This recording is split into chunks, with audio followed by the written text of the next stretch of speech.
क्रांती news, आवाज सर्वसामान्यांचा।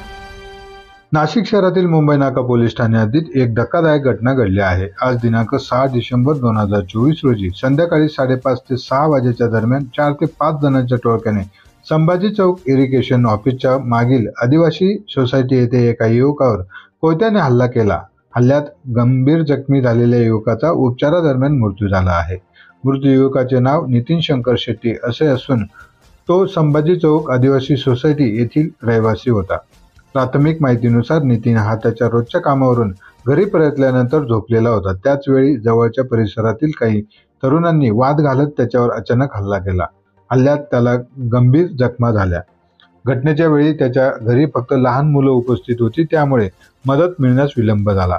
घटनेची माहिती मिळाल्यानंतर कुटुंबियांनी नितीनला तातडीने नाशिक जिल्हा रुग्णालयात नेले, परंतु डॉक्टरांनी रात्री 10 वाजता त्याला मृत घोषित केले आहे। या घटनेने परिसरात भीतीचे वातावरण देखील पसरले आहे।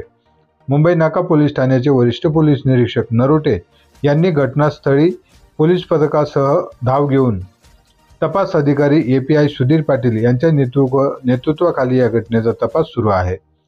हल्लेखोरांनी नितीनवर हल्ला का केला या मागचे नेमके कारण शोधले जात आहे। तसेच घटनास्थळावरील CCTV फुटेज वगैरे मिळते का ते ताब्यात घेऊन आरोपींच्या ओळखीचे काम पोलीस सध्या करीत आहेत। या हत्येचे नेमके कारण अद्याप स्पष्ट झालेले नाही। प्राथमिक माहितीवरून वादातून ही घटना घडल्याचे दिसून आले आहे। तरी हल्लेखोर नेमके कोण आणि त्यांचा उद्देश काय होता याचा शोध पोलीस घेत आहेत। या घटनेने परिसरातील नागरिकांमध्ये भीतीचे वातावरण निर्माण झाले आहे।